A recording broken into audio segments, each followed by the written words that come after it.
Germán, en tu biografía de Galdós explicas cómo se formó su mente, cuáles han sido las influencias en su manera de pensar y percibir el mundo. Me encantó enterarme qué tipo de educación recibió en Las Palmas y cómo en Madrid se fue abriendo a un mundo mucho más complejo. Galdós siempre ha tenido la curiosidad de conocer nuevos mundos y por eso se iba de viaje todos los años. Tú lo llamas el Galdós europeo. Una de las novelas que le han influido mucho ha sido Eugénie Grandet de Honoré de Balzac. Hasta me has hecho releer la novela. Muy bien. Me gustaría que nos hablaras de esa influencia hoy. Muy bien, pero ese trabajo de releer a Eugénie Grandet es un verdadero placer. Desde luego. Eugénie Grandet es una novela extraordinaria. Yo creo que es la mejor novela de Balzac. Bueno, no solo yo, Pierre Citron y Castex y muchos otros creen lo mismo, grandes críticos franceses. Pero yo quisiera que entrar un poco en esto de el Galdós europeo, ¿no? Es que a Galdós lo han presentado como si fuera el escritor canario, el escritor madrileño, el escritor santanderino y tal, o lo hemos presentado todos, ¿no? Pero en realidad eso reduce mucho a Galdós, claro, ya lo reduce de entrada, sí. Pero en parte porque, bueno, Galdós leyó en francés, leyó en inglés, sí. Y los profesores, la mayoría de ellos, pues no están conversantes con esas lenguas ni esas literaturas. Pero Galdós fue a París en 1867 y se compró Eugénie Grandet, más de hecho, pero bueno, un libro en donde estaba incluida Eugénie Grandet. Para orientarnos, ¿cuándo escribió Balzac Eugénie Grandet? Pues la escribió en el 1833. Sí, o sea que ya tenía mucho éxito. Había ya publicado una serie de novelas, pero este es su primer gran éxito, ¿no? Sí. Que sale creo que en diciembre del 33, cuando él tenía 34, porque él es del 1799, 34 años. Entonces, esta novela es una novela que, por ejemplo, y esto es muy importante para esto que venimos diciendo, la traduce al ruso Dostoyevsky en 1841. Es decir, que esta novela está en el circuito europeo y Galdós está en el circuito, entra en el circuito europeo, igual que luego cuando traduce a Dickens, ahí está. Ese es el Galdós europeo. Ahora, a mí de esta novela de Eugénie Grandet, que aquí tengo la edición que yo compré en Francia en 1967, una edición modestísima de Garnier Flammarion, un libro de poche, porque no tenía dinero para comprarme la gran edición de Castex en Classique Garnier, con ilustraciones y un prólogo maravilloso de Castex que yo he leído varias veces. Entonces, pero claro, para mí sigue siendo, pues como debió de ser para Galdós, ¿no? Lo que pasa es que yo no me dio paso para escribir grandes novelas, pero sí para disfrutar esta. Yo quisiera deciros hoy un par de cosas sobre esta novela y lo que es relevante para Galdós, ¿no? Sí. Por supuesto, aquí Galdós encuentra lo que yo llamo la arquitectura de la novela moderna, ¿no? Es una novela en la que nos encontramos de lleno en una realidad.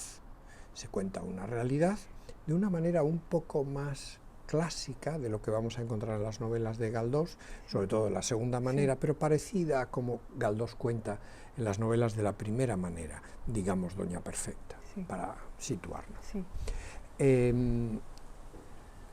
Lo maravilloso de esta novela, entonces, es que no solamente hay muchas reflexiones maravillosas, ¿no?, sobre la vanidad, sobre muchas cosas, ¿no?, que no se te van a olvidar nunca, porque es la primera vez que yo las leí en Balzac.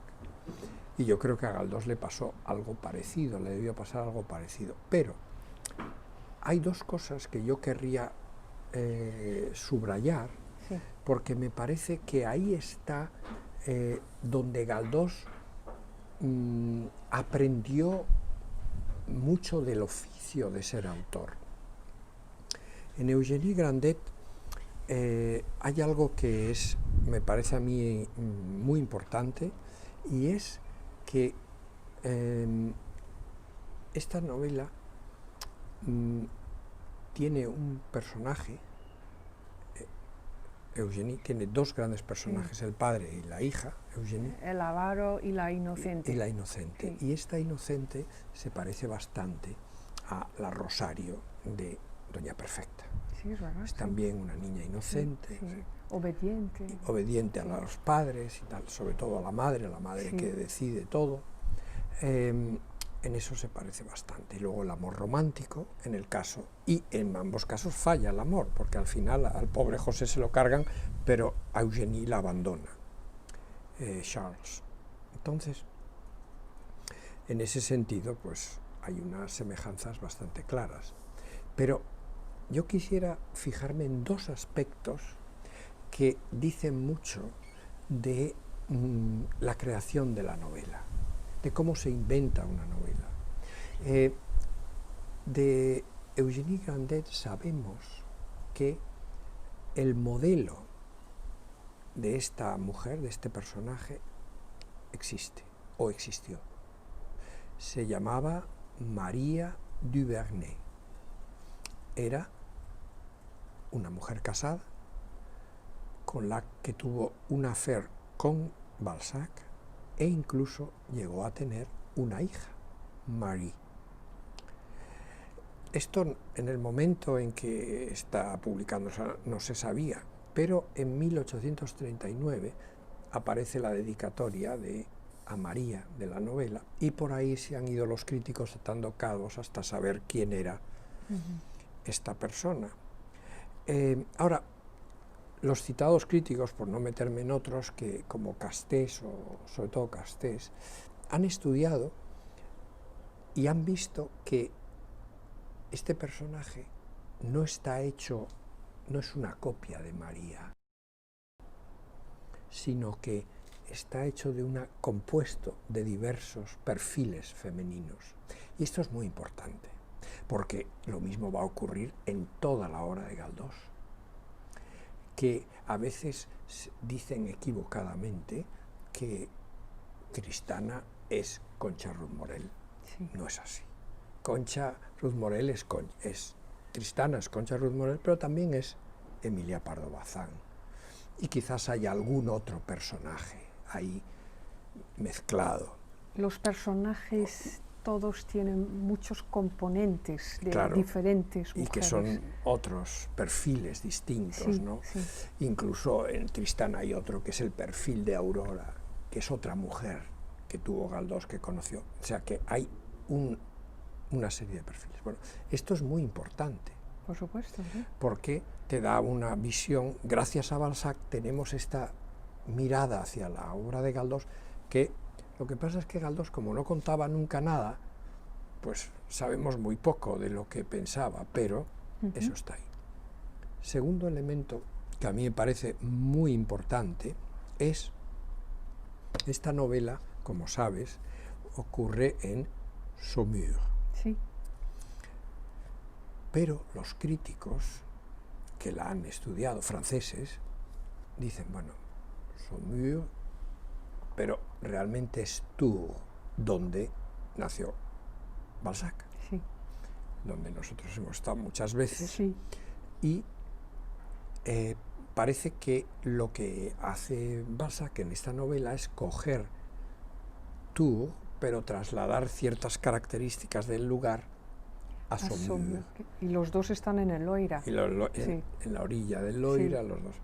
Bueno, que también luego le enlaza, diríamos, con Flaubert, que también vivía en otro sitio a la orilla del río.